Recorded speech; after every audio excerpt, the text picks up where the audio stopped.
খাতা কাড়িবার চেষ্টা করিয়া কহিল, না, তাকে শোনাতে পাবে না। তাকে যদি আমার লেখার কথা বলো, তাহলে আমি আর এক অক্ষরও লিখব না। তুমি ভারী ভুল বুঝছো। দাদা মুখে যাই বলুন, তোমার লেখা দেখলে খুব খুশি হবেন। তা হোক, আমার খুশিতে কাজ নেই।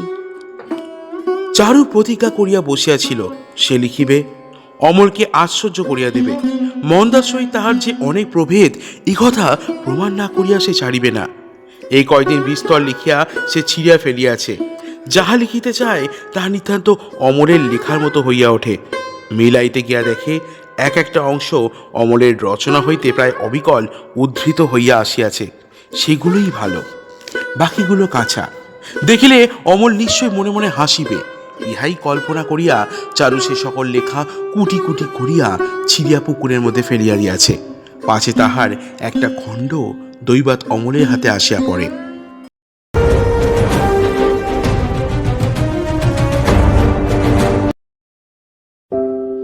নমস্কার, আমি লোকনাথ। গল্প অ্যান্ড কুং চ্যানেলে আপনাদেরকে স্বাগত। বিভিন্ন স্বাদের গল্প, উপন্যাস এবং প্রবন্ধ শুনতে আমাদের চ্যানেলটিকে ফলো করুন এবং সাবস্ক্রাইব করে পাশে থাকুন। আজকের গল্প রবীন্দ্রনাথ ঠাকুরের লেখা নষ্ট নীর। আজ শুনবেন আপনারা প্রথম পর্ব। ভূপতির কাজ করিবার কোনো দরকার ছিল না। তাহার টাকা যথেষ্ট ছিল এবং দেশটাও গরম, কিন্তু গ্রহবশত তিনি কাজের লোক হইয়া জন্মগ্রহণ করিয়াছিলেন। এই জন্য তাহাকে একটা ইংরাজি খবরের কাগজ বাহির করিতে হইল। ইহার পরে সময়ের দীর্ঘতার জন্য তাহাকে আর বিলাপ করিতে হয় নাই। ছেলেবেলা হইতে তার ইংরাজি লিখিবার এবং বক্তৃতা দিবার শখ ছিল। কোনো প্রকার প্রয়োজন না থাকিলেও ইংরাজি খবরের কাগজে তিনি চিঠি লিখিতেন এবং বক্তব্য না থাকিলেও সভাস্থলে দু কথা না বলিয়া ছাড়িতেন না। তাহার মতো ধনী লোককে দলে পাইবার জন্য রাষ্ট্রনৈতিক দলপতিরা অজস্র স্তুতিবাদ করাতে নিজের ইংরাজি রচনা শক্তি সম্বন্ধে তাহার ধারণা যথেষ্ট পরিস্ফুট হইয়া উঠিয়াছিল। অবশেষে তাহার উকিল শ্যালক উমাপতি ওকালতি ব্যবসায়ে হতোদ্যম হইয়া ভগিনীপতিকে কহিল, ভূপতি, তুমি একটা ইংরাজি খবরের কাগজ বাহির করো, তোমার যেরকম অসাধারণ ইত্যাদি। ভূপতি উৎসাহিত হইয়া উঠিল। পরের কাগজে পত্র প্রকাশ করিয়া গৌরব নাই, নিজের কাগজে স্বাধীন কলমটাকে পুরোদ্যমে ছুটাইতে পারিবে। শ্যালককে সহকারী করিয়া নিতান্ত অল্প বয়সেই ভূপতি সম্পাদকের গদিতে আরোহণ করিল। অল্প বয়সে সম্পাদকী নেশা এবং রাজনৈতিক নেশা অত্যন্ত জোর করিয়া ধরে। ভূপতিকে মাতাইয়া তুলিবার লোকও ছিল অনেক। এইরূপে সে যতদিন কাগজ লইয়া ভোর হইয়া ছিল, ততদিনে তাহার বালিকাবধূ চারুলতা ধীরে ধীরে যৌবনে পদার্পণ করিল। খবরের কাগজের সম্পাদক এই মস্ত খবরটি ভালো করিয়া টের পাইল না। ভারত গভর্নমেন্টের সীমান্ত নীতি ক্রমশই স্ফীত হইয়া সংযমের বন্ধন বিদীর্ণ করিবার দিকে যাইতেছে, ইহাই তাহার প্রধান লক্ষ্যের বিষয় ছিল। ধনী গৃহে চারুলতার কোনো কর্ম ছিল না। ফল পরিণামহীন ফুলের মতো পরিপূর্ণ অনাবশ্যকতার মধ্যে পরিস্ফুট হইয়া ওঠাই তাহার চেষ্টাশূন্য দীর্ঘ দিনরাত্রির একমাত্র কাজ ছিল। তাহার কোনো অভাব ছিল না। এমন অবস্থার সুযোগ পাইলে বধূ স্বামীকে লইয়া অত্যন্ত বাড়াবাড়ি করিয়া থাকে। দাম্পত্য লীলার সীমান্ত নীতি সংসারের সমস্ত সীমা লঙ্ঘন করিয়া সময় হইতে অসময় এবং বিহিত হইতে অবিহিতে গিয়া উত্তীর্ণ হয়। চারুলতার সেই সুযোগ ছিল না। কাগজের আবরণ ভেদ করিয়া স্বামীকে অধিকার করা তাহার পক্ষে দুরূহ হইয়াছিল। যুবতী স্ত্রীর প্রতি মনোযোগ আকর্ষণ করিয়া কোনো আত্মীয়া তাহাকে ভৎসনা করিলে ভূপতি একবার সচেতন হইয়া কহিল, তাই তো, চারুর একজন কেউ সঙ্গিনী থাকা উচিত, ও বেচারার কিছুই করিবার নাই। শ্যালক উমাপতিকে কহিল, তোমার স্ত্রীকে আমাদের এখানে আনিয়ে রাখো না, সমবয়সী স্ত্রীলোক কেহ কাছে নাই, চারুর নিশ্চয়ই ভারী ফাঁকা ঠেকে। স্ত্রী সঙ্গের অভাবই চারুর পক্ষে অত্যন্ত শোকাবহ। সম্পাদক এইরূপ বুঝিল এবং শ্যালক যায়া মন্দাকিনীকে বাড়িতে আনিয়া সে নিশ্চিন্ত হইল। এ সময় স্বামী স্ত্রী প্রেমোন্মেষের প্রথম অরুণালোকে পরস্পরের কাছে অপরূপ মহিমায় চিরনূতন বলিয়া প্রতিভাত হয়, দাম্পত্যের সেই স্বর্ণপ্রভামণ্ডিত প্রত্যুষকাল অচেতন অবস্থায় কখন অতীত হইয়া গেল কেহ জানিতে পারিল না। নতুনত্বের স্বাদ না পাইয়াই উভয়ের কাছে পুরাতন পরিচিত অভ্যস্ত হইয়া গেল। লেখাপড়ার দিকে চারুলতার একটা স্বাভাবিক ঝোঁক ছিল বলিয়া তাহার দিনগুলা অত্যন্ত বোঝা হইয়া ওঠে নাই। সে নিজের চেষ্টায় নানা কৌশলে পরিবার বন্দোবস্ত করিয়া লইয়াছিল। ভূপতির পিস্তুত ভাই অমল 3rd ইয়ারে পড়িতেছিল। চারুলতা তাহাকে ধরিয়া পড়াত করিয়া লইত। এই কর্মটুকু আদায় করিয়া লইবার জন্য অমলের অনেক আবদার তাহাকে সহ্য করিতে হইত। তাহাকে প্রায়ই হোটেলে খাইবার খোরাকি এবং ইংরেজি সাহিত্য গ্রন্থ কিনিবার খরচা যোগাইতে হইত। অমল মাঝে মাঝে বন্ধুদের নিমন্ত্রণ করিয়া খাওয়াইত। সেই যোগ্য সমাধার ভার গুরুদক্ষিণার স্বরূপ চারুলতা নিজে গ্রহণ করিত। ভূপতি চারুলতার প্রতি কোনো দাবি করিত না, কিন্তু সামান্য একটু পড়াইয়া পিস্তুত ভাই অমলের দাবির অন্ত ছিল না।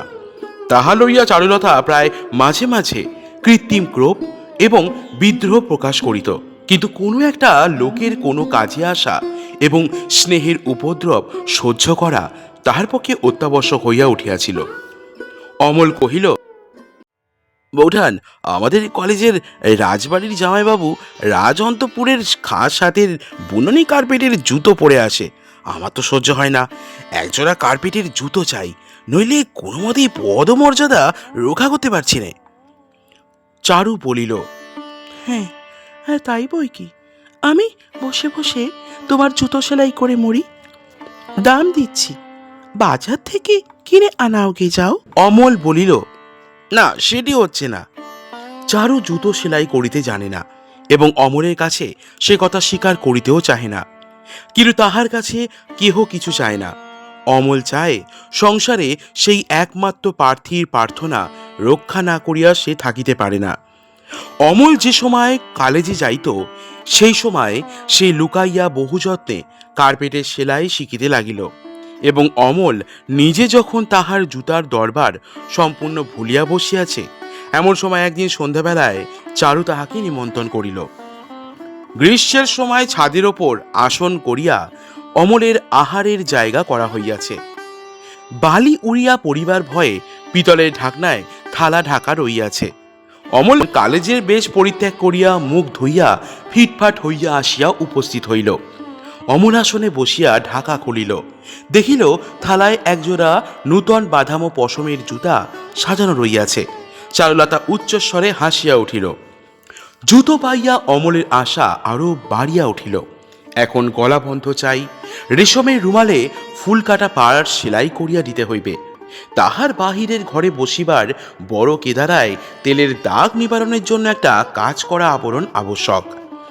প্রত্যেকবারেই চারুলতা আপত্তি প্রকাশ করিয়া কলহ করে এবং প্রত্যেকবারেই বহু যত্নে ও স্নেহে শৌখিন অমলের শখ মিটাইয়া দেয়। অমল মাঝে মাঝে জিজ্ঞাসা করে, বৌঠান, কতদূর হইল? চারুলতা মিথ্যা করিয়া বলে, কিছুই হয়নি। কখনো বলে, সে আমার মনেই ছিল না। কিন্তু অমল ছাড়িবার পাত্র নয়। প্রতিদিন স্মরণ করাইয়া দেয় এবং আবদার করে। নাছোড়বান্দা অমলের সেই সকল উপদ্রব উদ্রেক করাইয়া দিবার জন্যই চারু ঔদাসীন্য প্রকাশ করিয়া বিরোধের সৃষ্টি করে এবং হঠাৎ একদিন তাহার প্রার্থনা পূরণ করিয়া দিয়া কৌতুক দেখে। ধনীর সংসারে চারুকে আর কাহারও জন্য কিছুই করিতে হয় না, কেবল অমল তাহাকে কাজ না করাইয়া ছাড়ে না। এই সকল ছোটখাটো শখের খাটুনিতেই তাহার হৃদয়বৃত্তির চর্চা এবং চরিতার্থতা হইত। ভূপতির অন্তঃপুরে যে একখণ্ড জমি পড়িয়াছিল তাহাকে বাগান বলিলে অনেকটা অত্যুক্তি করা হয়। সেই বাগানের প্রধান বনস্পতি ছিল একটা বিলাতি আমড়া গাছ। এই ভূখণ্ডের উন্নতি সাধনের জন্য চারু এবং অমলের মধ্যে একটি কমিটি বসিয়াছে। উভয় মিলিয়া কিছুদিন হইতে ছবি আঁকিয়া প্ল্যান করিয়া মহা উৎসাহে এই জমিটার ওপরে একটা বাগানের কল্পনা ফলাও করিয়া তুলিয়াছে। অমল বলিল, বৌঠান, আমাদের এই বাগানে শেগালি রাজকন্যার মতো তোমাকে নিজের হাতে গাছে জল দিতে হবে। চারু কহিল, হ্যাঁ, আর ওই পশ্চিমের কোণটাতে কুড়ে তৈরি করে নিতে হবে, হরিণের বাচ্চা থাকবে। অমল কহিল, আর একটি ছোটখাটো ঝিলের মতো করতে হবে, তাতে হাঁস চড়বে। চারু সে প্রস্তাবে উৎসাহিত হইয়া কহিল, আর তাতে নীলপদ্ম দেব, আমার অনেক দিন থেকে নীলপদ্ম দেখবার স্বাদ আছে।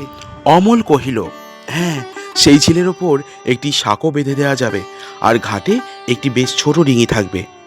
চারু কহিল, ঘাট অবশ্য সাদা মার্বেলের হবে। অমল পেন্সিল কাগজ লইয়া রুল কাটিয়া কম্পাস ধরিয়া মহা আড়ম্বরে বাগানের একটা ম্যাপ আঁকিল। উভয় মিলিয়া দিনে দিনে কল্পনার সংশোধন করতে করিতে 20-25 খানা নতুন ম্যাপ আঁকা হইল। ম্যাপ খাড়া হইলে কত খরচ হইতে পারে তাহার একটা এস্টিমেট তৈরি হইতে লাগিল। প্রথমে সংকল্প ছিল চারু নিজের বরাদ্দ মাসোহারা হইতে ক্রমে ক্রমে বাগান তৈরি করিয়া তুলিবে। ভূপতি তো বাড়িতে কোথায় কি হইতেছে তাহা চাইয়া দেখে না। বাগান তৈরি হলে তাহাকে সেখানে নিমন্ত্রণ করিয়া আশ্চর্য করিয়া দেবে। সে মনে করিবে আলাদিনের প্রদীপের সাহায্যে জাপান দেশ হইতে একটা আস্ত বাগান তুলিয়া আনা হইয়াছে।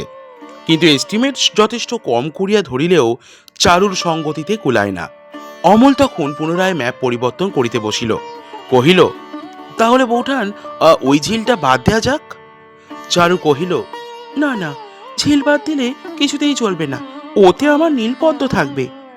অমল কহিল, তোমার হরিণের ঘরে টালির ছাদ নাই দিলে ওটা অমনি একটা সাদাসিধে খোড়ো চাল করলেই হবে। চারু অত্যন্ত রাগ করিয়া কহিল, তাহলে আমার ও ঘরের দরকার নেই, ও থাক। মরিশাস হইতে লবঙ্গ, কর্ণাট হইতে চন্দন এবং সিংহল হইতে দারচিনির দ্বারা আনাইবার প্রস্তাব ছিল। অমল তাহার পরিবর্তে মানিকতলা হইতে সাধারণ দিশি ও বিলাতি গাছের নাম করিতেই চারু মুখ ভার করিয়া বসিল। কহিল, তাহলে আমার বাগানে আর কাজ নেই। এস্টিমেট কমাইবার এরূপ প্রথা নয়। এস্টিমেটের সঙ্গে সঙ্গে কল্পনাকে খর্ব করা চারুর পক্ষে অসাধ্য, এবং অমল মুখে যাহাই বলুক মনে মনে তাহারও সেটা রুচিকর নয়। অমল কহিল, তবে বৌঠান, তুমি দাদার কাছে বাগানের কথাটা পারো, তিনি নিশ্চয়ই টাকা দেবেন। চারু কহিল, না, তাকে বললে মজা কি হলো? আমরা দুজনে বাগান তৈরি করে তুলব। তিনি তো সাহেব বাড়িতে ফরমাস দিয়ে ইডেন গার্ডেন বানিয়ে দিতে পারেন, তাহলে আমাদের প্ল্যানের কি হবে? আমড়া গাছের ছায়ায় বসিয়া চারু এবং অমল অসাধ্য সংকল্পের কল্পনা সুখ বিস্তার করিতেছিল। চারুর ভাজা মন্দা দোতলা হইতে রাখিয়া কহিল, এত বেলায় বাগানে তোরা কি করছিস? চারু কহিল, পাকা আমরা খুঁজছি। লুব্ধা মন্দা কহিল, আচ্ছা, 5 যদি আমার জন্য আনিস। চারু হাসিল, অমলও হাসিল। তাহাদের সমস্ত সংকল্পগুলির প্রধান সুখ এবং গৌরব এই ছিল যে সেগুলি তাহাদের দুজনের মধ্যেই আবদ্ধ। মন্দার আর যা কিছু গুণ থাকে কল্পনা ছিল না। সে এ সকল প্রস্তাবের রস গ্রহণ করিবে কি করিয়া? সে এই দুই সভ্যের সকল প্রকার কমিটি হইতে একেবারে বর্জিত। অসাধ্য বাগানের এস্টিমেটও কমিল না, কল্পনাও কোনো অংশে হার মানিতে চাহিল না। সুতরাং আমড়াতলার কমিটি এইভাবেই কিছুদিন চলিল। বাগানের যেখানে ঝিল হইবে সেখানে হরিণের ঘর হইবে, যেখানে পাথরের বেদি হইবে অমল সেখানে চিহ্ন কাটিয়া রাখিল। তাহাদের সংকল্পিত বাগানে এই আমড়াতলার চারদিক কিভাবে বাঁধাইতে হইবে অমল একটি ছোট কোদাল লইয়া তাহারই দাগ কাটিতেছিল। এমন সময় চারু গাছের ছায়ায় বসিয়া বলিল, অমল, তুমি যদি লিখতে পারতে তাহলে বেশ হতো। অমল জিজ্ঞাসা করিল, কেন বেশ হতো? তাহলে আমাদের এই বাগানের বর্ণনা করে তোমাকে দিয়ে একটা গল্প লেখাতুম। এই ঝিল, এই হরিণের ঘর, এই আমড়াতলা সমস্তই তাতে থাকতো, আমরা দুজনে ছাড়া কেউ বুঝতে পারতাম না, বেশ মজা হতো। অমল, তুমি একবার লিখবার চেষ্টা করে দেখো না, নিশ্চয়ই তুমি পারবে। অমল কহিল, আচ্ছা, যদি লিখতে পারি তো আমাকে কি দেবে? তুমি কি চাও? আমার মশারির চালে আমি নিজে লতা এঁকে দেব, সেইটা তোমাকে আঁকা গোড়ার রেশম দিয়ে কাজ করে দিতে হবে। চারু কহিল, তোমার সমস্ত বাড়াবাড়ি, মশারির চালে আবার কাজ? মশারি জিনিসটাকে একটা শ্রীহীন কারাগারের মতো করিয়া রাখার বিরুদ্ধে অমল অনেক কথা বলিল। সে কহিল, সংসারে 15 আনা লোকের যে সৌন্দর্যবোধ নাই এবং কুশ্রিতা তাহাদের কাছে কিছুমাত্র পীড়াকর নহে, ইহাই তাহার প্রমাণ। চারু সে কথা তৎক্ষণাৎ মনে মনে মানিয়া লইল এবং আমাদের এই দুটি লোকের নিভৃত কমিটি যে সেই 15 আনার অন্তর্গত নহে, ইহা মনে করিয়া সে খুশি হইল। কহিল, আচ্ছা বেশ, আমি মশারির চাল তৈরি করে দেব, তুমি লেখো। অমল রহস্যপূর্ণভাবে কহিল, তুমি মনে করো আমি লিখতে পারি নে? চারু অত্যন্ত উত্তেজিত হইয়া কহিল, তবে নিশ্চয়ই তুমি কিছু লিখেছ, আমাকে দেখাও। আজ থাক এই বৌঠান। না, আজই লিখতে হবে। মাথা খাও, তোমার লেখা নিয়ে এসো গে। চারুকে তাহার লেখা শোনাইবার অতি ব্যগ্রতাতেই অমলকে এতদিন বাধা দিতেছিল। পাছে চারু না বোঝে, পাছে তাহার ভালো না লাগে, এ সংকোচ সে তাড়াইতে পারিতেছিল না। আজ খাতা আনিয়া একটুখানি লাল হইয়া একটুখানি কাশিয়া পড়িতে আরম্ভ করিল। চারু গাছের গুড়িতে হেলান দিয়া ঘাসের ওপর পা ছড়াইয়া শুনিতে লাগিল। প্রবন্ধের বিষয়টা ছিল আমার খাতা। অমল লিখিয়াছিল, হে আমার শুভ্র খাতা, আমার কল্পনা এখনো তোমাকে স্পর্শ করে নাই। সুতিকা গৃহে ভাগ্যপুরুষ প্রবেশ করিবার পূর্বে শিশুর ললাট পট্টের ন্যায় তুমি নির্মল, তুমি রহস্যময়। যেদিন তোমার শেষ পৃষ্ঠার শেষ ছত্রে উপসংহার লিখিয়া দেব, সেদিন আজ কোথায়? তোমার এই শুভ্র শিশুপত্রগুলি সেই চিরদিনের জন্য মসি চিহ্নিত সমাপ্তির কথা আজ স্বপ্নেও কল্পনা করিতেছে না, ইত্যাদি অনেকখানি লিখিয়াছিল। চারু তরুচ্ছায় বসিয়া স্তব্ধ হইয়া শুনিতে লাগিল। পড়া শেষ হইলে ক্ষণকাল চুপ করিয়া থাকিয়া কহিল, তুমি আবার লিখতে পারো না? সেদিন সেই গাছের তলায় অমল সাহিত্যের মাদক রস প্রথম পান করিল। সাক্ষী ছিল নবীনা, রসনাও ছিল নবীন, এবং অপরাহ্নের আলোক দীর্ঘ ছায়াপাতে রহস্যময় হইয়া আসিয়াছিল। চারু বলিল, অমল, গোটা কতক আমরা পেরে নিয়ে যেতে হবে, নইলে মন্দাকে কি হিসেব দেব? মুড়ো মন্দাকে তাহাদের পড়াশোনা এবং আলোচনার কথা বলিতে প্রবৃত্তি হয় না, সুতরাং আমরা পারিয়া লইয়া যাইতে হইল। বাগানের সংকল্প তাহাদের অন্যান্য অনেক সংকল্পের ন্যায় সীমাহীন কল্পনা ক্ষেত্রের মধ্যে কখন হারাইয়া গেল তাহা অমল এবং চারু লক্ষ্য করিতে পারিল না। এখন অমলের লেখাই তাহার আলোচনা ও পরামর্শের প্রধান বিষয় হইয়া উঠিল। অমল আসিয়া বলে, ওঠান, একটা বেশ চমৎকার ভাব মাথায় এসেছে। চারু উৎসাহিত হইয়া ওঠে, বলে, চলো আমাদের দক্ষিণের বারান্দায়, এখানে এখনই মন্দা পান সাজতে আসবে। চারু কাশ্মীরি বারান্দায় একটি জীর্ণ বেতের কেদারায় আসিয়া বসে এবং অমল রেলিংয়ের নিচেকার উচ্চ অংশের ওপর বসিয়া পা ছড়াইয়া দেয়। অমলের লিখিবার বিষয়গুলি প্রায়ই সুনির্দিষ্ট নহে, তাহা পরিষ্কার করিয়া বলা শক্ত। গোলমাল করিয়া সে যাহা বলিত তাহা স্পষ্ট বুঝা কাহারও সাধ্য নহে। অমল নিজেই বারবার বলিত, বৌঠান, তোমাকে ভালো বোঝাতে পারছি নে। চারু বলিত, না, আমি অনেকটা বুঝতে পেরেছি, তুমি এইটা লিখে ফেলো, দেরি করো না। সে খানিকটা বুঝিয়া খানিকটা না বুঝিয়া, অনেকটা কল্পনা করিয়া অনেকটা অমলের ব্যক্ত করিবার আবেগের দ্বারা উত্তেজিত হইয়া মনের মধ্যে কি একটা খাড়া করিয়া তুলিত, তাহাতেই সে সুখ পাইত এবং আগ্রহে অধীর হইয়া উঠিত। চারু সেই দিন বিকালেই জিজ্ঞাসা করিত, কতটা লিখলে? অমল বলিত, এরই মধ্যে কি লেখা যায়? চারু পরদিন সকালে ঈষৎ কলহের স্বরে জিজ্ঞাসা করিত, কই, তুমি সেটা লিখলে না? আরে রোশো, আর একটু ভাবি, তবে যাও। বিকালে সেই রাগ ঘনীভূত হইয়া চারু যখন কথা বন্ধ করিবার জো করিত, অমল লেখা কাগজের একটা অংশ রুমাল বাহির করিবার ছলে পকেট হইতে একটুখানি বাহির করিত।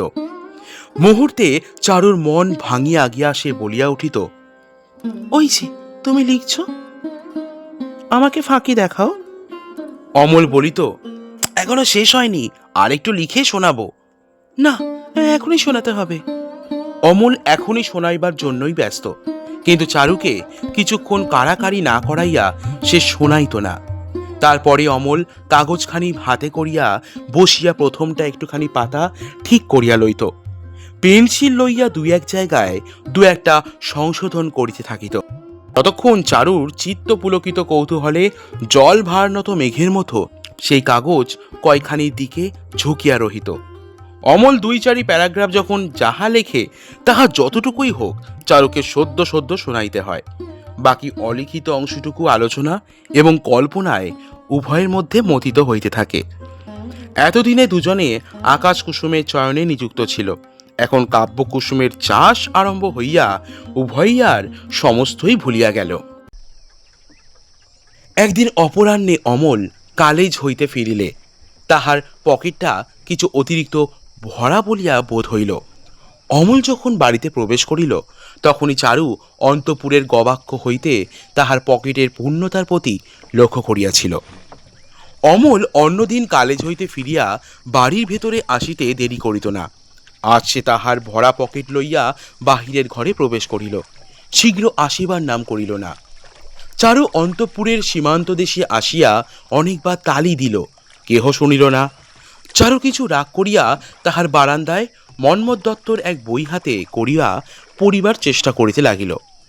মন্মথ দত্ত নূতন গ্রন্থকার, তাহার লেখার ধরন অনেকটা অমলেরই মতো, এই জন্য অমল তাহাকে কখনো প্রশংসা করিত না। মাঝে মাঝে চারুর কাছে তাহার লেখা বিকৃত উচ্চারণে পড়িয়া বিদ্রূপ করিত। চারু অমলের নিকট হইতে সে বই কাড়িয়া লইয়া অবজ্ঞা ভরে দূরে ফেলিয়া দিত। আজ যখন অমলের পদশব্দ শুনিতে পাইল তখন সেই মন্মথ দত্তের কলকণ্ঠ নামক বই মুখের কাছে তুলিয়া ধরিয়া অত্যন্ত একাগ্রভাবে পড়িতে আরম্ভ করিল। অমল বারান্দায় প্রবেশ করিল, চারু লক্ষ্য করিল না। অমল কহিল, কি বৌঠান, কি পড়া হচ্ছে? চারুকে নিরুত্তর দেখিয়া অমল চৌকির পেছনে আসিয়া বইটা দেখিল, কহিল, মন্মথ দত্তর গলগণ্ড। চারু কহিল, বিরক্ত করো না, আমাকে পড়তে দাও। পিঠের কাছে দাঁড়াইয়া অমল ব্যঙ্গস্বরে পড়িতে লাগিল, আমি তৃণ, ক্ষুদ্র তৃণ, ভাই রক্তাম্বর রাজবেশধারী অশোক, আমি তৃণ মাত্র। আমার ফুল নাই, আমার ছায়া নাই, আমার মস্তক আমি আকাশে তুলিতে পারি না। বসন্তের কোকিল আমাকে আশ্রয় করিয়া কুহুস্বরে জগৎ মাতায় না। তবু ভাই অশোক, তোমার ওই পুষ্পিত উচ্চ শাখা হইতে তুমি আমাকে উপেক্ষা করিও না। তোমার পায়ে পড়িয়া আছি আমি তৃণ, তবু আমাকে তুচ্ছ করিও না। অমল এইটুকু বই হইতে পড়িয়া তাহার পরে বিদ্রুপ করিয়া বানাইয়া বলিতে লাগিল, কলার কাঁদি, কাঁচ কলার কাঁদি, ভাই কুষ্মাণ্ড, ভাই গৃহচাল বিহারী কুষ্মাণ্ড, আমি নিতান্তই কাঁচকলার কাঁদি। চারু কৌতূহলের তাড়নায় রাগ রাখিতে পারিল না, হাসিয়া উঠিয়া বই ফেলিয়া দিয়া কহিল, তুমি ভারী হিংসুটে, নিজের লেখা ছাড়া কিছুই পছন্দ হয় না। অমল কহিল, তোমার ভারী উদারতা, তিনটি পেলেও গিলে খেতে চাও। আচ্ছা মশাই, ঠাট্টা করতে হবে না, পকেটে কি আছে বের করে ফেলো। কি আছে আন্দাজ করো। অনেকক্ষণ চারুকে বিরক্ত করিয়া অমল পকেট হইতে সররূহ নামক বিখ্যাত মাসিক পত্র বাহির করিল। চারু দেখিল কাগজে অমলের সেই খাতা নামক প্রবন্ধটি বাহির হইয়াছে। চারু দেখিয়া চুপ করিয়া রহিল। অমল মনে করিয়াছিল তাহার বৌঠান খুব খুশি হইবে, কিন্তু খুশির বিশেষ কোনো লক্ষণ না দেখিয়া বলিল, সররূহ পত্রে যে সে লেখা বের হয় না। অমল এটা কিছু বেশি বলিল। যে কোনো প্রকার চলনসই লেখা পাইলে সম্পাদক ছাড়েন না, কিন্তু অমল চারুকে বুঝাইয়া দিল, সম্পাদক বড়ই করা হোক, 100 প্রবন্ধের মধ্যে একটা বাছিয়া লন। শুনিয়া চারু খুশি হইবার চেষ্টা করিতে লাগিল, কিন্তু খুশি হইতে পারিল না। কিসে যে সে মনের মধ্যে আঘাত পাইল তাহা বুঝিয়া দেখিবার চেষ্টা করিল, কোনো সঙ্গত কারণ বাহির হইল না। অমলের লেখা অমল এবং চারু দুজনেরই সম্পত্তি। অমল লেখক এবং চারু পাঠক, তাহার গোপনতাই তাহার প্রধান রস। সেই লেখা সকলে পড়িবে এবং অনেকের প্রশংসা করিবে। ইহাতে চারুকে যে কেন এতটা পীড়া দিতেছিল তাহা সে ভালো করিয়া বুঝিল না। কিন্তু লেখকের আকাঙ্ক্ষা একটি মাত্র পাঠককে অধিক দিন মেটে না। অমল তাহার লেখা ছাপাইতে আরম্ভ করিল, প্রশংসাও পাইল। মাঝে মাঝে ভক্তের চিঠিও আসিতে লাগিল। অমল সেগুলি তাহার বৌঠানকে দেখাইত। চারু তাহাতে খুশিও হইল, কষ্টও পাইল। এখন অমলকে লেখায় প্রবৃত্ত করাইবার জন্য একমাত্র তাহারই উৎসাহ ও উত্তেজনার প্রয়োজন রহিল না। অমল মাঝে মাঝে কদাচিৎ নাম স্বাক্ষরবিহীন রমণীর চিঠিও পাইতে লাগিল। তাহা লইয়া চারু তাহাকে ঠাট্টা করিত, কিন্তু সুখ পাইত না। হঠাৎ তাহাদের কমিটির রুদ্ধদ্বার খুলিয়া বাংলাদেশের পাঠক মণ্ডলী তাহাদের দুজনকার মাঝখানে আসিয়া দাঁড়াইল। ভূপতি একদিন অবসরকালে কহিল, তাই তো চারু, আমাদের অমল যে এমন ভালো লিখতে পারে তা তো আমি জানতুম না। ভূপতির প্রশংসায় চারু খুশি হইল। অমল ভূপতির আশ্রিত, কিন্তু অন্য আশ্রিতদের সহিত তাহার অনেক প্রভেদ আছে। একথা তাহার স্বামী বুঝিতে পারিলে চারু যেন গর্ব অনুভব করে। তাহার ভাবটা এই যে, অমলকে কেন যে আমি এতটা স্নেহ আদর করি, এতদিনে তোমরা তাহা বুঝিলে। আমি অনেকদিন আগেই অমলের মর্যাদা বুঝিয়াছিলাম। অমল কাহারও অবজ্ঞার পাত্র নহে। চারু জিজ্ঞাসা করিল, তুমি তার লেখা পড়েছ? ভূপতি কহিল, হ্যাঁ, না ঠিক পড়িনি, সময় পাইনি, কিন্তু আমাদের নিশিকান্ত পড়ে খুব প্রশংসা করছিল। সে বাংলা লেখা বেশ বোঝে। ভূপতির মনে অমলের প্রতি একটি সম্মানের ভাব জাগিয়া ওঠে। ইহা চারুর একান্তই ইচ্ছা। উমাপদ ভূপতিকে তাহার কাগজের সঙ্গে অন্য 5 রকম উপহার দিবার কথা বুঝাইতেছিল।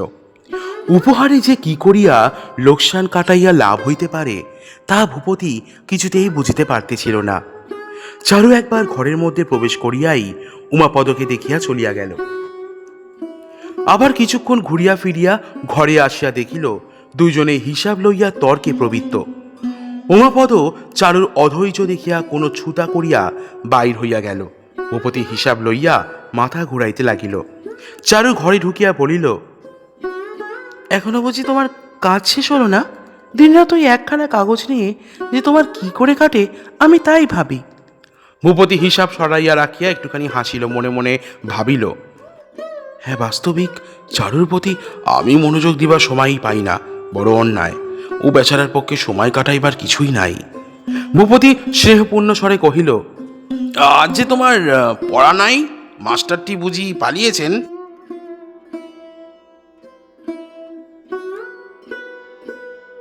তোমার পাঠশালায় সব উল্টো নিয়ম। ছাত্রীটি পুঁথিপত্র নিয়ে প্রস্তুত, মাস্টার পলাতক। আজকাল অমল তোমাকে আগেকার মতো নিয়মিত পড়ায় বলে তো বোধ হয় না। চারু কহিল, আমাকে পড়িয়ে অমলের সময় নষ্ট করা কি উচিত? অমলকে তুমি বুঝি একজন সামান্য প্রাইভেট টিউটর পেয়েছ? ভূপতি চারুর কোটি দেশ ধরিয়া কাছে টানিয়া কহিল, এটা কি সামান্য প্রাইভেট টিউটারই হলো? তোমার মতো বৌঠানকে যদি পড়াতে পেতুম তাহলে। ইস, তুমি আর বলো না, স্বামী হই রক্ষে নেই তো আরো কিছু। ভূপতি ঈষৎ একটু আহত হইয়া কহিল, আচ্ছা, কাল থেকে আমি নিশ্চয়ই তোমাকে পড়াবো। তোমার বইগুলো আনো দেখি, কি তুমি পড়ো একবার দেখে নি। ঢের হয়েছে, তোমাকে আর পড়াতে হবে না। এখনকার মতো তোমার খবরের কাগজের হিসাবটা একটু রাখবে। এখন আর কোনো দিকে মন দিতে পারবে কিনা বলো? হ্যাঁ, নিশ্চয়ই পারবো। এখন তুমি আমার মনকে যেদিকে ফেরাতে চাও সেই দিকেই ফিরবে। আচ্ছা বেশ, তাহলে অমলের এই লেখাটা একবার পড়ে দেখো, কেমন চমৎকার হয়েছে। সম্পাদক অমলকে লিখেছে, এই লেখা পড়ে নবগোপালবাবু তাকে বাংলার রাস্কিন নাম দিয়েছেন। শুনিয়া ভূপতি কিছু সংকুচিতভাবে কাগজখানা হাতে করিয়া লইল। খুলিয়া দেখিল লেখাটির নাম আষাঢ়ের চাঁদ। গত 2 সপ্তাহ ধরিয়া ভূপতি ভারত গভর্নমেন্টের বাজেট সমালোচনা লইয়া বড় বড় অঙ্কপাত করিতেছিল। সেই সকল অঙ্ক বহুপদ কীটের মতো তাহার মস্তিষ্কের নানা বিবরের মধ্যে সঞ্চরণ করিয়া ফিরিতেছিল। এমন সময় হঠাৎ বাংলা ভাষায় আষাঢ়ের চাঁদ প্রবন্ধ আগাগোড়া পড়িবার জন্য তাহার মন প্রস্তুত ছিল না। প্রবন্ধটিও নিতান্ত ছোট নহে। লেখাটা এইরূপে শুরু হইয়াছে, আজ কেন আষাঢ়ের চাঁদ সারা রাত মেঘের মধ্যে এমন করিয়া লুকাইয়া বেড়াইতেছে, যেন স্বর্গলোক হইতে সে কি চুরি করিয়া আনিয়াছে। যেন তাহার কলঙ্ক ঢাকিবার স্থান নাই। ফাল্গুন মাসে যখন আকাশের একটি কোণেও মুষ্টি পরিমাণ মেঘ ছিল না, তখন তো জগতের চক্ষের সম্মুখে সে নির্লজ্জের মতো উন্মুক্ত আকাশে আপনাকে প্রকাশ করিয়াছিল। আর আজ তাহার সেই ঢল ঢল হাসিখানি শিশু স্বপ্নের মতো, প্রিয়ার স্মৃতির মতো, সুরেশ্বরী শচীর অলোক বিলম্বিত মুক্তার মালার মতো। ভূপতি মাথা চুলকাইয়া কহিল, আচ্ছা বেশ লিখেছ, কিন্তু আমাকে কেন? এইসব কবিত্ব কি আমি বুঝি? চারু সংকুচিত হইয়া ভূপতির হাত হইতে কাগজখানা কাড়িয়া লইয়া কহিল, তুমি তো আরে কি বোঝো? আমি সংসারের লোক, আমি মানুষ বুঝি। মানুষের কথা বুঝি সাহিত্যের মধ্যে লেখে না? ভুল লেখে। তাছাড়া মানুষ যখন সশরীরে বর্তমান, তখন বানানো কথার মধ্যে তাকে খুঁজে বেড়াবার দরকার বলিয়া চারুলতার চিবুক ধরিয়া কহিল, এই যেমন আমি তোমাকে বুঝি, কিন্তু সেই জন্য কি মেঘনাথ বধ, কবি কঙ্কন চণ্ডী আগাগোড়া পড়ার দরকার আছে? ভূপতি কথা বোঝে না বলিয়া অহংকার করিত। তবু অমলের লেখা ভালো করিয়া না পড়িয়াও তাহার প্রতি মনে মনে ভূপতির একটা শ্রদ্ধা ছিল। ভূপতি ভাবিত, বলিবার কথা কিছুই নাই, অথচ এত কথা অনর্গল বানাইয়া বলা, সে তো আমি মাথা কুটিয়া মরিলেও পারিতাম না। অমলের পেটে যে এত ক্ষমতা ছিল তাহাকে জানিত। ভূপতি নিজের রসজ্ঞতা অস্বীকার করিত, কিন্তু সাহিত্যের প্রতি তাহার কৃপণতা ছিল না। দরিদ্র লেখক তাহাকে ধরিয়া পড়িলে বই ছাপিবার খরচ ভূপতি দিত, কেবল বিশেষ করিয়া বলিয়া দিত, আমাকে যেন উৎসর্গ করা না হয়। বাংলা ছোট বড় সমস্ত সাপ্তাহিক এবং মাসিক পত্র, খ্যাত অখ্যাত, পাঠ্য অপাঠ্য সমস্ত বই সে কিনিত। বলিত, একই পড়ি না, তারপরে যদি না কিনি তবে পাপও করিব, প্রায়শ্চিত্ত হইবে না। পড়িত না বলিয়াই মন্দ বইয়ের প্রতি তাহার লেশমাত্র বিদ্বেষ ছিল না। সেই জন্য তাহার বাংলা লাইব্রেরি গ্রন্থে পরিপূর্ণ ছিল। অমল ভূপতির ইংরেজি প্রুফ সংশোধন কার্যে সাহায্য করিত। কোনো একটা কপির দুর্বোধ্য হস্তাক্ষর দেখাইয়া লইবার জন্য সে একতারা কাগজপত্র লইয়া ঘরে ঢুকিল। ভূপতি হাসিয়া কহিল, অমল, তুমি আষাঢ়ের চাঁদ আর ভাদ্র মাসের পাকা তালের ওপর যত খুশি লেখো, আমি তাতে কোনো আপত্তি করি নে। আমি কারো স্বাধীনতায় হাত দিতে চাই নে, কিন্তু আমার স্বাধীনতায় কেন হস্তক্ষেপ? সেগুলো আমাকে না পড়িয়ে ছাড়বেন না। তোমার বৌঠানের এ কি অত্যাচার? অমল হাসিয়া কহিল, হ্যাঁ তাই তো বৌঠান, আমার লেখাগুলো নিয়ে যে দাদাকে জুলুম করবার উপায় বের করবে, এমন জানলে আমি লিখতুম না। সাহিত্যরসে বিমুখ ভূপতির কাছে আনিয়া তাহার অত্যন্ত দরদের লেখাগুলিকে অপদস্থ করাতে অমল মনে মনে চারুর ওপর রাগ করিল, এবং চারু তৎক্ষণাৎ তাহা বুঝিতে পারিয়া বেদনা পাইল। কথাটাকে অন্যদিকে লইয়া যাইবার জন্য ভূপতিকে কহিল, তোমার ভাইটির একটি বিয়ে দিয়ে দাও দেখি, তাহলে তো আর লেখার উপদ্রব সহ্য করতে হবে না।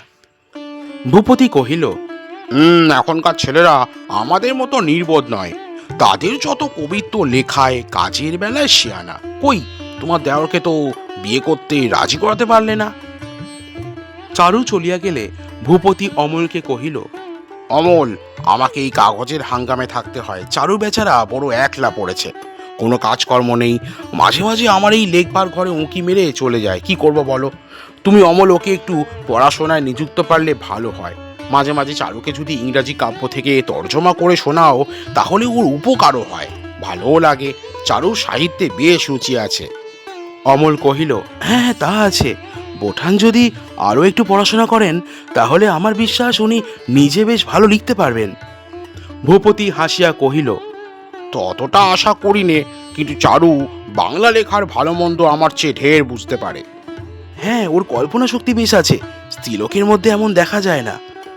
পুরুষের মধ্যেও কম দেখা যায়, তার সাক্ষী আমি। আচ্ছা, তুমি তোমার বউ ঠাকুরনকে যদি গড়ে তুলতে পারো, আমি তোমাকে পারিতোষিক দেব। কি দেবে শুনি? তোমার বউ ঠাকুরনের জুড়ি একটি খুঁজে পেতে এনে দেবো। আবার তাকে নিয়ে পড়তে হবে? চিরজীবন কি গড়ে তুলতেই কাটাবো? দুটি ভাই আজকালকার ছেলে, কোনো কথা তাহাদের মুখে বাঁধে না।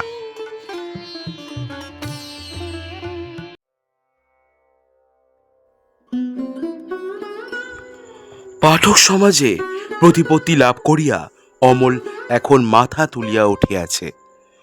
আগে সে স্কুলের ছাত্রটির মতো থাকিত, এখন সে যেন সমাজের গণ্যমান্য মানুষের মতো হইয়া উঠিয়াছে। মাঝে মাঝে সভায় সাহিত্য প্রবন্ধ পাঠ করে। সম্পাদক ও সম্পাদকের দূত তাহার ঘরে আসিয়া বসিয়া থাকে, তাহাকে নিমন্ত্রণ করিয়া খাওয়ায়। নানা সভার সভ্য ও সভাপতি হইবার জন্য তাহার নিকট অনুরোধ আসে। ভূপতির ঘরে দাস দাসী আত্মীয় স্বজনের চক্ষে তাহার প্রতিষ্ঠা স্থান অনেকটা ওপরে উঠিয়া গেছে। মন্দাকিনী এতদিন তাহাকে বিশেষ একটা কেহ বলিয়া মনে করে নাই।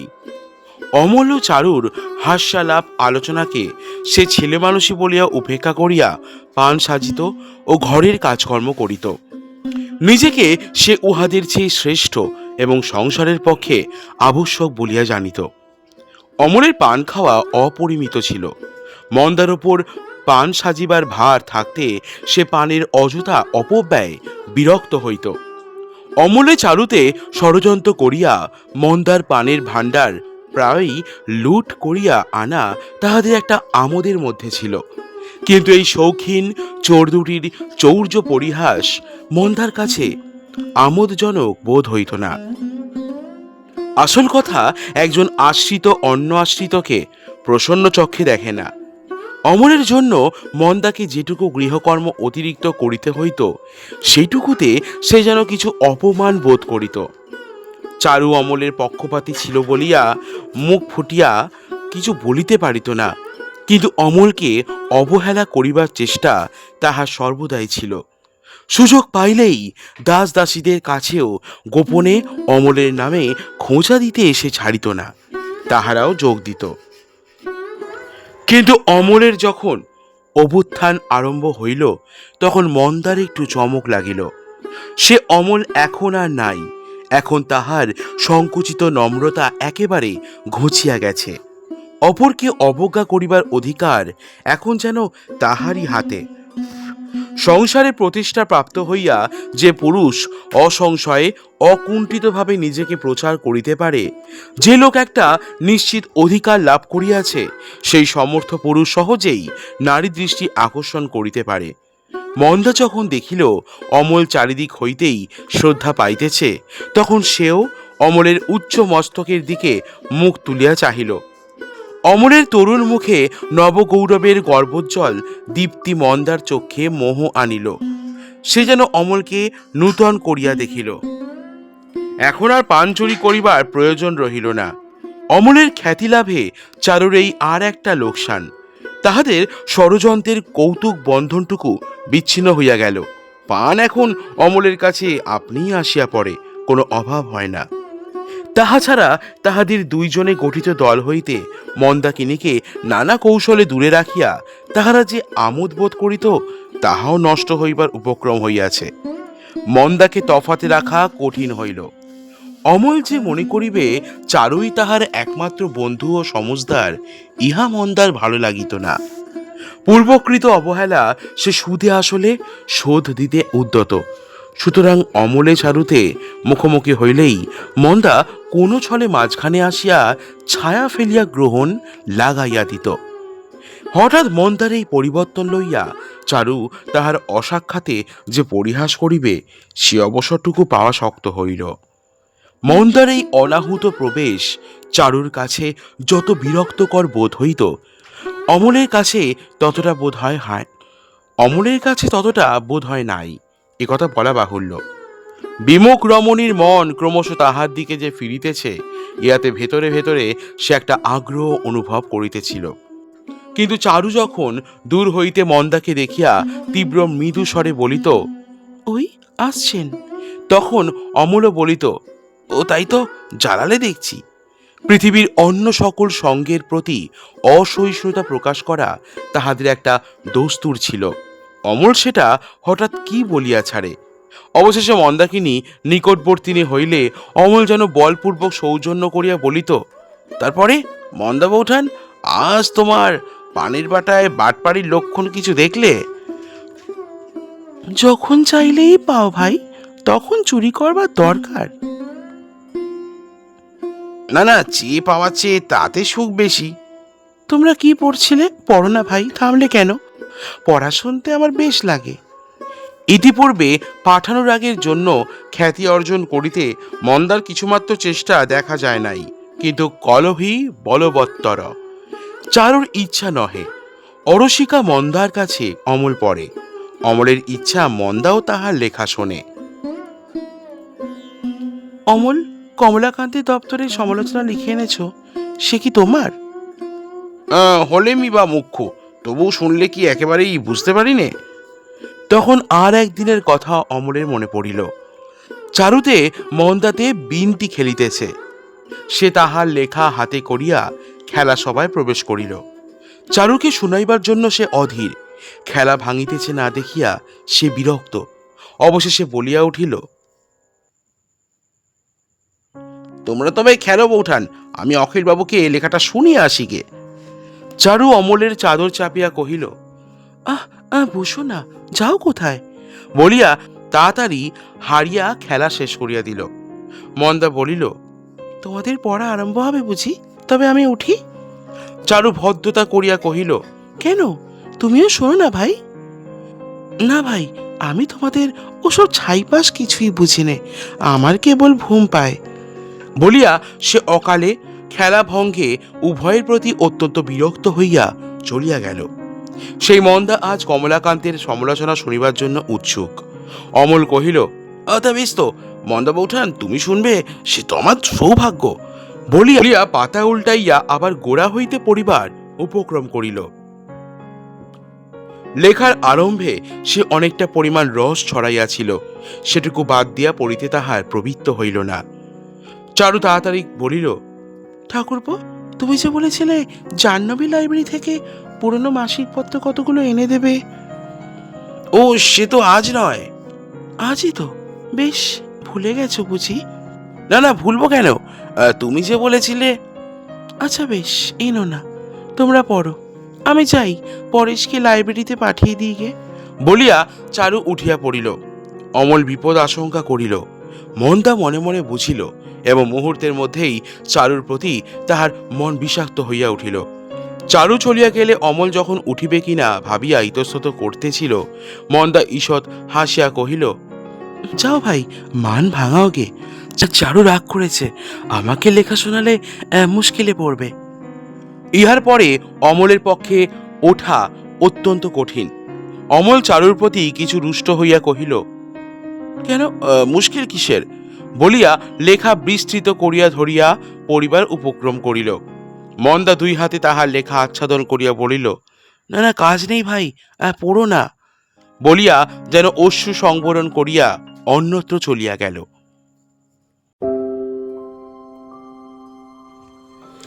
শুনছেন রবীন্দ্রনাথ ঠাকুরের লেখা গল্প নষ্ট নীর। এখন আমাদের চ্যানেলটিকে সাবস্ক্রাইব না করে থাকলে অবশ্যই করে নিন।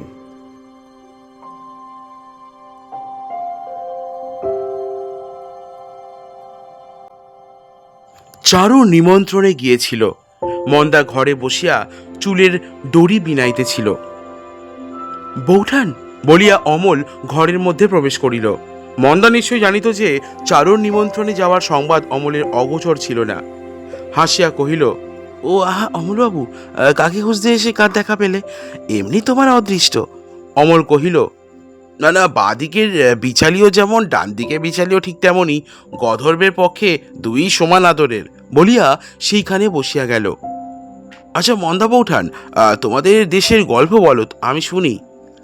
লেখার বিষয় সংগ্রহ করিবার জন্য অমল সকলের সব কথা কৌতূহলের সহিত শুনিত।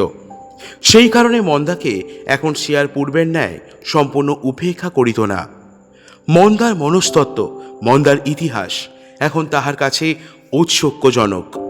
কোথায় তাহার জন্মভূমি, তাহাদের গ্রামটি কিরূপ, ছেলেবেলা কেমন করিয়া কাটিত, বিবাহ হইল কবে, ইত্যাদি সকল কথাই সে খুঁটিয়া খুঁটিয়া জিজ্ঞাসা করিতে লাগিল। মন্দার ক্ষুদ্র জীবন বৃত্তান্ত সম্বন্ধে এত কৌতূহল কেহ কখনো প্রকাশ করে নাই। মন্দা আনন্দে নিজের কথা বকিয়া যাইতে লাগিল। মাঝে মাঝে কহিল, কি বলছি তা ঠিক নেই। অমল উৎসাহ দিয়া কহিল, না না, আমার বেশ লাগছে, বলে যাও। মন্দার বাপের এক কানা গোমস্তা ছিল। সে তাহার দ্বিতীয় পক্ষে স্ত্রীর সঙ্গে ঝগড়া করিয়া একদিন অভিমানে অনশন ব্রত গ্রহণ করিত। অবশেষে ক্ষুধার জ্বালায় মন্দাদের বাড়িতে কিরূপ গোপনে আহার করিতে আসিত এবং দৈবাত একদিন স্ত্রীর কাছে কিরূপে ধরা পড়িয়াছিল, সেই গল্প যখন হইতেছে এবং অমল মনোযোগীর সহিত শুনিতে শুনিতে সকৌতুকে হাসিতেছে, এমন সময় চারু ঘরের মধ্যে আসিয়া প্রবেশ করিল। গল্পের সূত্র ছিন্ন হইয়া গেল।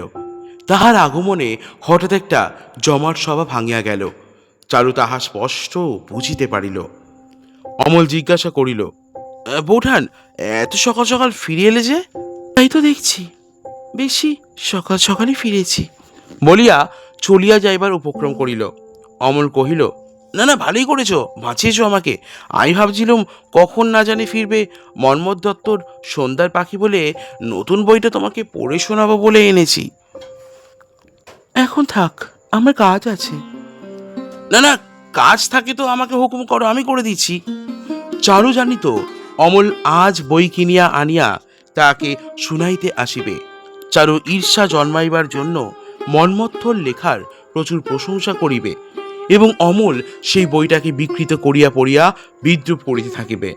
এই সকল কল্পনা করিয়াই অধৈর্যবশত সে অকালে নিমন্ত্রণ গৃহের সমস্ত অনুনয় বিনয় লঙ্ঘন করিয়া অশোকের ছুতায় গৃহে চলিয়া আসিতেছে। এখন বারবার মনে করিতেছে, সেখানে ছিলাম ভালো, চলিয়া আসা অন্যায় হইয়াছে। মন্দাও তো কম বেহায়া নয়। একলা অমলের সহিত এক ঘরে বসিয়া দাঁত বাহির করিয়া হাসিতেছে, লোকে দেখিলে কি বলিবে? কিন্তু মন্দাকে এই কথা লইয়া ভৎসনা করা চারুর পক্ষে বড় কঠিন, কারণ মন্দা যদি তাহারই দৃষ্টান্তের উল্লেখ করিয়া জবাব দেয়, কিন্তু সে হইল এক আর এ হইল এক। সে অমলকে রচনায় উৎসাহ দেয়, অমলের সঙ্গে সাহিত্য আলোচনা করে, কিন্তু মন্দার তো সে উদ্দেশ্য আদবেই নয়। মন্দা নিঃসন্দেহেই সরল যুবককে মুগ্ধ করিবার জন্য জাল বিস্তার করিতেছে। এই ভয়ঙ্কর বিপদ হইতে বেচারা অমলকে রক্ষা করা তাহারই কর্তব্য। অমলকে এই মায়াবিনীর মতলব কেমন করিয়া বুঝাইবে? বুঝাইলে তাহার প্রলোভনের নিবৃত্তি না হইয়া যদি উল্টা হয়? বেচারা দাদা, তিনি তাহার স্বামীর কাগজ লইয়া দিনরাত খাটিয়া মরিতেছেন, আর মন্দা কিনা কোনটিতে বসিয়া অমলকে ভুলাইবার জন্য আয়োজন করিতেছে। দাদা বেশ নিশ্চিন্ত আছেন, মন্দার ওপরে তার অগাধ বিশ্বাস। এ সকল ব্যাপার চারু কি করিয়া সচক্ষে দেখিয়া স্থির থাকিবে? ভারী অন্যায়। কিন্তু আগে অমল বেশ ছিল। যেদিন হইতে লিখিতে আরম্ভ করিয়া নাম করিয়াছে, সেই দিন হইতেই যত অনর্থ দেখা যাইতেছে। চারুই তো তাহার লেখার গোড়া। কুক্ষণে সে অমলকে রচনায় উৎসাহ দিয়াছিল। এখন কি আর অমলের পরে তাহার পূর্বের মতো জোর খাটিবে? এখন অমল 5 জনের আদরের স্বাদ পাইয়াছে, অতএব একজনকে বাদ দিলে তাহার আসে যায় না। চারু স্পষ্টই বুঝিল তাহার হাত হইতে গিয়া 5 জনের হাতে পড়িয়া অমলের সমূহ বিপদ। চারুকে অমল এখন নিজে ঠিক সমকক্ষ বলিয়া জানে না। চারুকে সে ছাড়াইয়া গেছে। এখন সে লেখক, চারু পাঠক। ইহার প্রতিকার করিতেই হইবে। আহা, সরল অমল, মায়াবিনী মন্দা, বেচারা দাদা।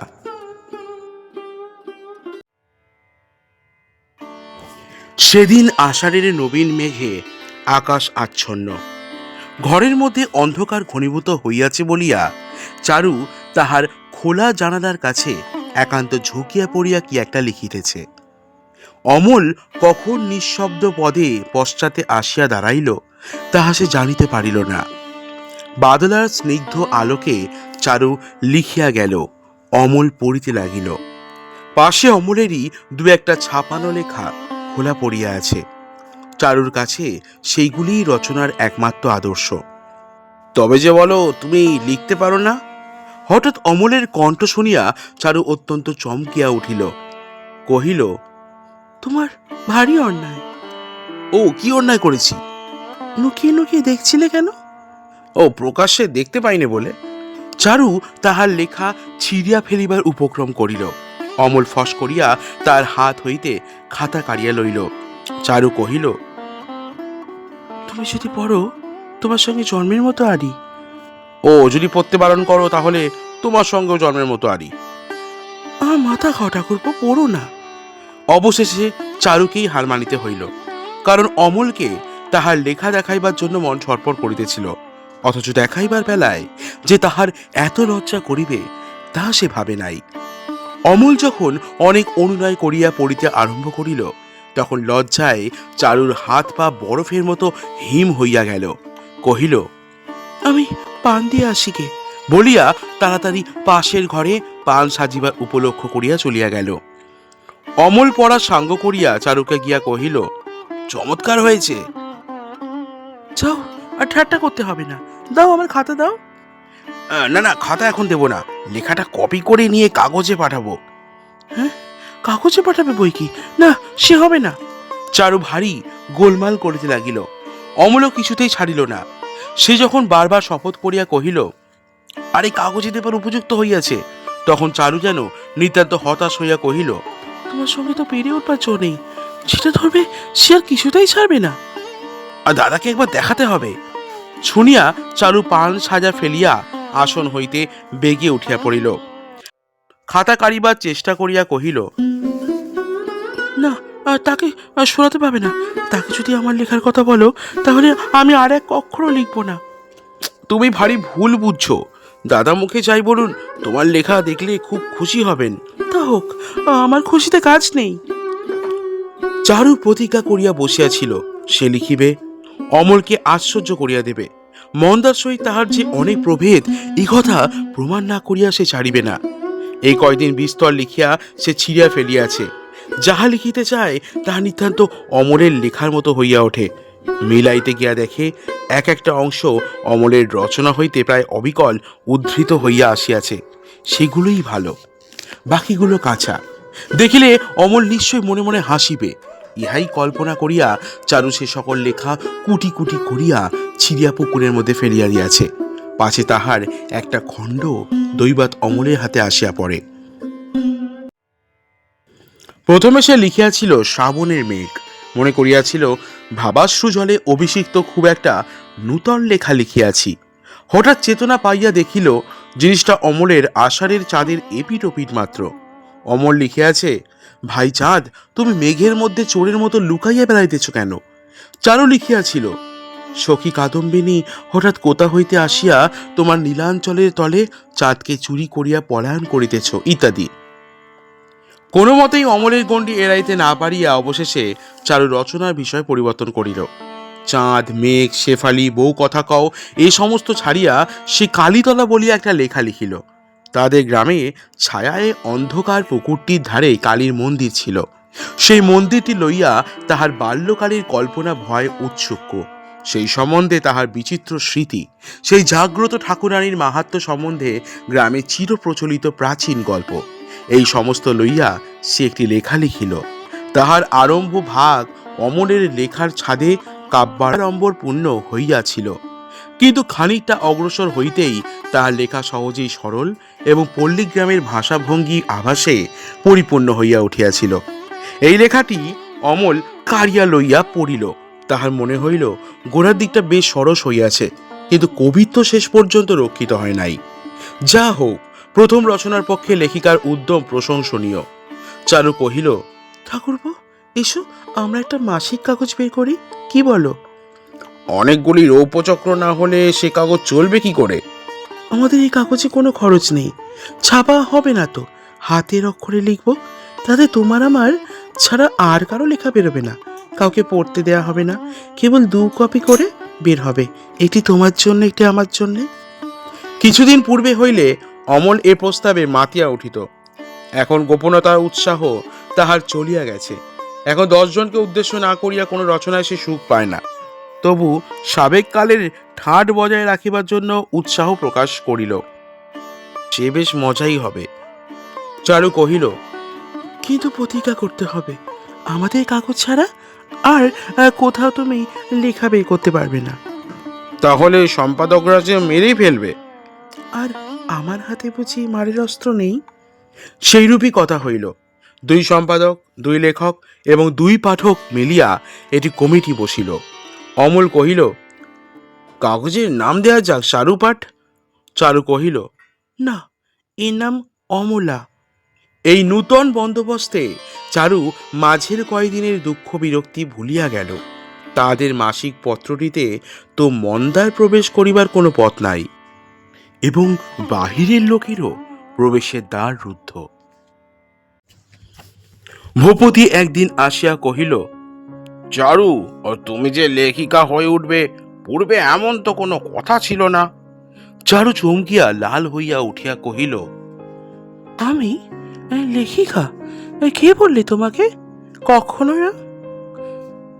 না না, বামাল শুদ্ধ গ্রেপ্তার, প্রমাণ হাতে হাতে। বলিয়া ভূপতি একখণ্ড সররুহু বাহির করিল। চারু দেখিল যে সকল লেখা সে তাহাদের গুপ্ত সম্পত্তি মনে করিয়া নিজেদের হস্তলিখিত মাসিক পত্রে সঞ্চয় করিয়া রাখিতেছিল, তাহাই লেখক লেখিকার নাম শুদ্ধ সররুহে প্রকাশ হইয়াছে। কে যেন তাহার খাঁচার বড় স্বাদের পোষা পাখিগুলিকে দ্বার খুলিয়া উড়াইয়া দিয়াছে, এমনই তাহার মনে হইল। ভূপতির নিকটে ধরা পড়িবার লজ্জা ভুলিয়া গিয়া বিশ্বাসঘাতী অমলের ওপর তাহার মনে মনে অত্যন্ত রাগ হইতে লাগিল। আর এইটে দেখো দেখি বলিয়া বিশ্ববন্ধু খবরের কাগজ খুলিয়া ভূপতি চারুর সম্মুখে ধরিল। তাহাতে হাল বাংলা লেখার ঢং বলিয়া একটা প্রবন্ধ বাহির হইয়াছে। চারু হাত দিয়া ঠেলিয়া দিয়া কহিল, এরপরে আমি কি করব? তখন অমরের ওপর অভিমানে আর কোনো দিকে সে মন দিতে পারিতেছিল না। ভূপতি জোর করিয়া কহিল, একবার পড়ে দেখোই না। চারু অগত্যা চোখ বুলাইয়া গেল। আধুনিক কোনো কোনো লেখক শ্রেণীর ভাবাড়ম্বরে পূর্ণ গদ্য লেখাকে গালি দিয়া লেখক খুব কড়া প্রবন্ধ লিখিয়াছে। তাহার মধ্যে অমল এবং মন্মথ দত্তর লেখার ধারাকে সমালোচক তীব্র উপহাস করিয়াছে এবং তাহারই সঙ্গে তুলনা করিয়া নবীনা লেখিকা শ্রীমতী চারুলতার ভাষার অকৃত্রিম সরলতা, অনায়াস সরসতা এবং চিত্ত রচনা নৈপুণ্যের বহুল প্রশংসা করিয়াছে। লিখিয়াছে, এইরূপ রচনা প্রণালীর অনুকরণ করিয়া সফলতা লাভ করিলে তবেই অমল কোম্পানির নিস্তার, নচেত তাহারা সম্পূর্ণ ফেল করিবে, ইহাতে কোনো সন্দেহ নাই। ভূপতি হাসিয়া কহিল, একেই বলে গরু মারা বিদ্যে। চারু তাহার লেখার এই প্রথম প্রশংসায় একবার খুশি হইতে গিয়া তৎক্ষণাৎ পীড়িত হইতে লাগিল। তাহার মনে যেন কোনো মতেই খুশি হইতে চাহিল না। প্রশংসার লোভনীয় সুধাপাত্র মুখের কাছ পর্যন্ত আসিতেই ঠেলিয়া ফেলিয়া দিতে লাগিল। সে বুঝিতে পারিল তাহার লেখা কাগজে ছাপাইয়া অমল হঠাৎ তাহাকে বিস্মিত করিয়া দেবার সংকল্প করিয়াছিল। অবশেষে ছাপা হইলে পর স্থির করিয়াছিল কোনো একটা কাগজে প্রশংসাপূর্ণ সমালোচনা বাহির হইলে দুইটা একসঙ্গে দেখাইয়া চারুর রোষ শান্তি এবং উৎসাহ বিধান করিবে। যখন প্রশংসা বাহির হইল তখন অমল কেন আগ্রহের সহিত তাহাকে দেখাইতে আসিল না? এ সমালোচনায় অমল আঘাত পাইয়াছে এবং চারুকে দেখাইতে চাহে না বলিয়াই এই কাগজগুলি সে একেবারে গোপন করিয়া গেছে। চারু আরামের জন্য অতি নিভৃতে যে একটি ক্ষুদ্র সাহিত্যনীর রচনা করিতেছিল, হঠাৎ প্রশংসা শিলাবৃষ্টির একটা বড় রকমের শিলা আসিয়া সেটাকে একেবারে স্খলিত করিবা জো করিল। চারুর ইহা একেবারেই ভালো লাগিল না। ভূপতি চলিয়া গেলে চারু তাহার শোবার ঘরে খাটে চুপ করিয়া বসিয়া রহিল। সম্মুখে সররুহ এবং বিশ্ববন্ধু খোলা পড়িয়াছে। খাতা হাতে অমল চারুকে সহসা চকিত করিয়া দিবার জন্য পশ্চাৎ হইতে নিঃশব্দ পদে প্রবেশ করিল। কাছে আসিয়া দেখিল বিশ্ববন্ধুর সমালোচনা খুলিয়া চারু নিমগ্ন চিত্তে বসিয়া আছে। পুনরায় নিঃশব্দ পদে অমল বাহির হইয়া গেল। আমাকে গালি দিয়া চারুর লেখাকে প্রশংসা করিয়াছে বলিয়া আনন্দে চারুর আর চৈতন্য নাই। মুহূর্তের মধ্যে তাহার সমস্ত চিত্ত যেন তিক্ত স্বাদ হইয়া উঠিল। চারুর যে মূর্খের সমালোচনা পড়িয়া নিজেকে আপন গুরুর চেয়ে মস্ত মনে করিয়াছে, ইয়া নিশ্চয় স্থির করিয়া অমল চারুর ওপর ভারী রাগ করিল। চারুর উচিত ছিল কাগজখানা টুকরো টুকরো করিয়া ছিঁড়িয়া আগুনে ছাই করিয়া পুড়িয়া ফেলা। চারুর ওপর রাগ করিয়া অমল মন্দার ঘরের দ্বারে দাঁড়াইয়া সশব্দে রাখিল, মন্দা বৌঠান। হ্যাঁ এসো ভাই এসো, না চাইতে যে দেখা পেলুম, আজ আমার কি ভাগ্যি। আমার নতুন লেখা দু একটা শুনবে? কতদিন থেকে শোনাবো শোনাবো করে আশা দিয়ে রেখেছো, কিন্তু শোনাও না। কাজ নেই ভাই, আবার কে কোন দিক থেকে রাগ করে বসলে তুমিই বিপদে পড়বে, আমার কি? অমল কিছু তীব্র স্বরে কহিল, রাগ করবেন কে? কেনই বা রাগ করবেন? আচ্ছা অবশ্যই দেখা যাবে, তুমি এখন শোনোই তো। মন্দা যেন অত্যন্ত আগ্রহে তাড়াতাড়ি সংযত হইয়া বসিল। অমল সুর করিয়া সমারোহের সহিত পড়িতে আরম্ভ করিল। অমলের লেখা মন্দার পক্ষে নিতান্তই বিদেশী, তাহার মধ্যে কোথাও সে কোনো কিনারা দেখিতে পায় না। সেই জন্যই সমস্ত মুখে আনন্দের হাসি আনিয়া অতিরিক্ত ব্যগ্রতার ভাবে সে শুনিতে লাগিল। উৎসাহে অমলের কণ্ঠ উত্তরোত্তর উচ্চ হইয়া উঠিল।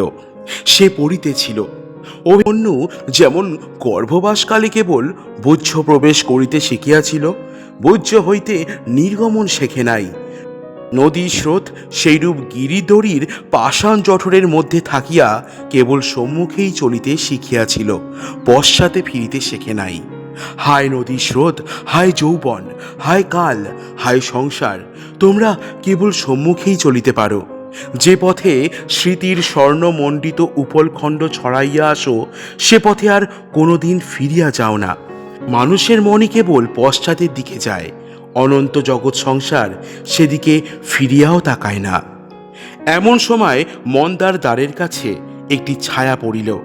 সে ছায়া মন্দা দেখিতে পাইল, কিন্তু যেন দেখে নাই এইরূপ ভান করিয়া অনিমেষ দৃষ্টিতে অমলের মুখের দিকে চাইয়া নিবিড় মনোযোগের সহিত পড়া শুনিতে লাগিল। ছায়া তৎক্ষণাৎ সরিয়া গেল।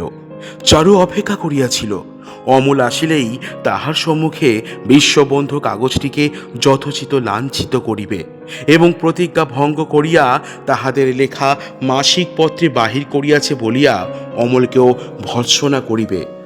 অমলের আসিবার সময় উত্তীর্ণ হইয়া গেল, তবু তাহার দেখা নাই। চারু একটা লেখা ঠিক করিয়া রাখিয়াছে, অমলকে শুনাইবার ইচ্ছা, তাহাও পড়িয়া আছে। এমন সময় কোথা হইতে অমলের কণ্ঠস্বর শোনা যায়, এই যেন মন্দার ঘরে। শরবৃদ্ধের মতো সে উঠিয়া পড়িল, পায়ের শব্দ না করিয়া সে দ্বারের কাছে আসিয়া দাঁড়াইল। অমল যে লেখা মন্দাকে শুনাইতেছে, এখনো চারু তাহা শোনে নাই।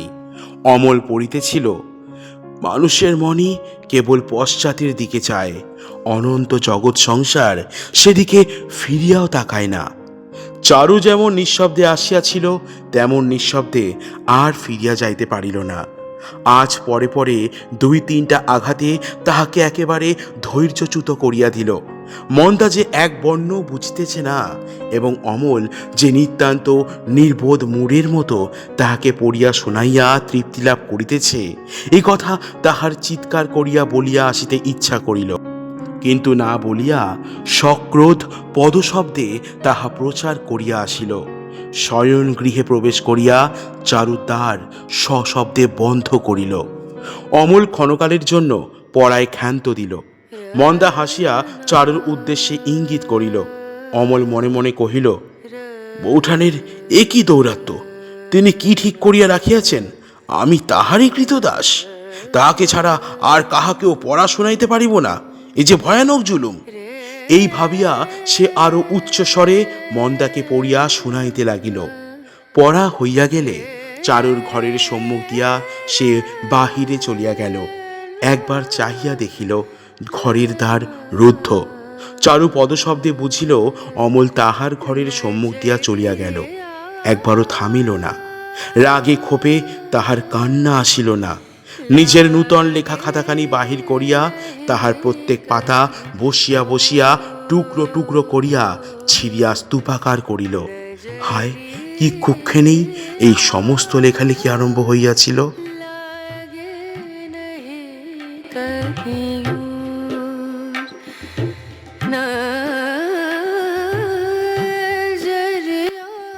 শুনছিলেন রবীন্দ্রনাথ ঠাকুরের লেখা গল্প নষ্ট নীর। আজ শুনলেন আপনারা প্রথম পর্ব। শীঘ্রই ফিরে আসছি এই গল্পের দ্বিতীয় পর্ব নিয়ে। সমগ্র পাঠ এবং বিভিন্ন চরিত্রে ছিলাম আমি লোকনাথ। বিভিন্ন স্বাদের গল্প, প্রবন্ধ এবং উপন্যাস শুনতে আমাদের চ্যানেলটিকে ফলো করুন এবং সাবস্ক্রাইব করে পাশে থাকুন। দেখা হচ্ছে আপনাদের সাথে আরও নতুন গল্প নিয়ে। ভালো থাকবেন আপনারা সবাই।